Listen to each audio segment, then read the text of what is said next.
उस समय मैं अपने स्कूल में पढ़ता था। मुझे पढ़ाई से काफी लगाव था। वैसे तो मैं पढ़ने में उतना तेज नहीं था, लेकिन मुझे और भी पढ़ना था और पढ़ाई में तेज होना था। जब मैं नई कक्षा में गया तो मेरी कक्षा में एक गर्ल आ गई। वह देखने में मेरे लिए किसी परी से कम नहीं थी। उसको देखते ही मेरा मन तेजी से कांपने लगता था। अब मुझे ज्यादा पढ़ाई भी करना था, क्योंकि वह गर्ल पढ़ने में काफी तेज थी। इसके लिए मैं काफी मेहनत के साथ पढ़ना चाहता था, लेकिन मुझे ना जाने क्या हो गया था। मुझे कुछ समझ में ही नहीं आ रहा था। सारा दिन और सारी रात मैं उसके बारे में सोचा करता था।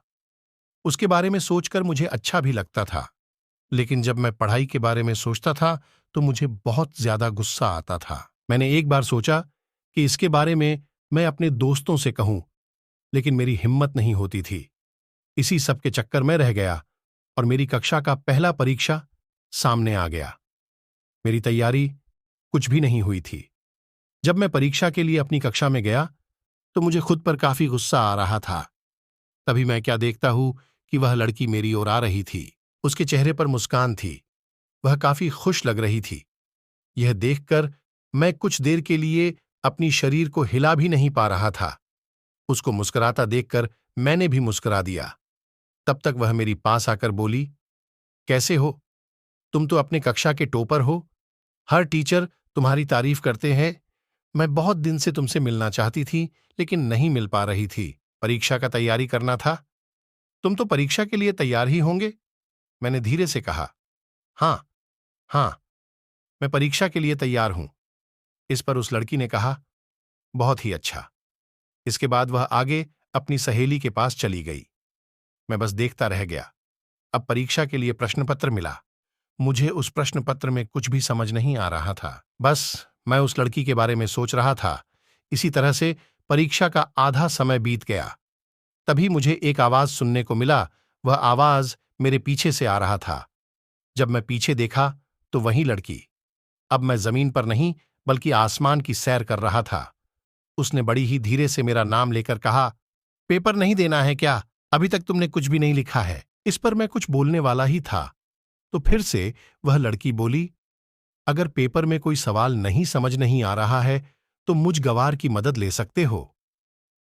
इसके बाद मैंने अपने प्रश्न पत्र को हल करना शुरू कर दिया।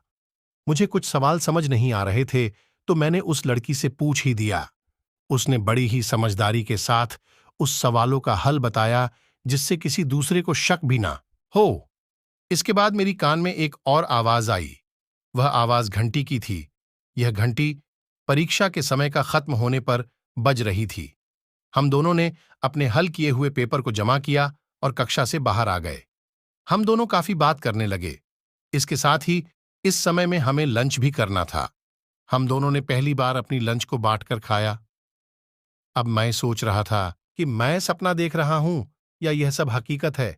इसलिए मैंने उस लड़की से कहा, तुम थोड़ा मुझे छुट्टी काटो। इस पर उस लड़की ने कहा, क्यों? मैंने कहा, मुझे यकीन नहीं हो रहा है कि मैं एक सपना देख रहा हूं या यह सब हकीकत है। इस पर उस लड़की ने बड़ी तेजी से छुट्टी कटा और कहा, क्या तुम मेरे दोस्त बनोगे? इस पर मैंने भी कह दिया, हाँ। अब हम एक दोस्त बन चुके थे। रोज हम काफी बातें करते और काफी समय एक साथ बिताते।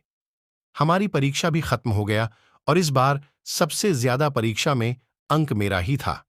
इसका सब कारण वह लड़की ही थी। तो दोस्तों, इस तरह से मेरी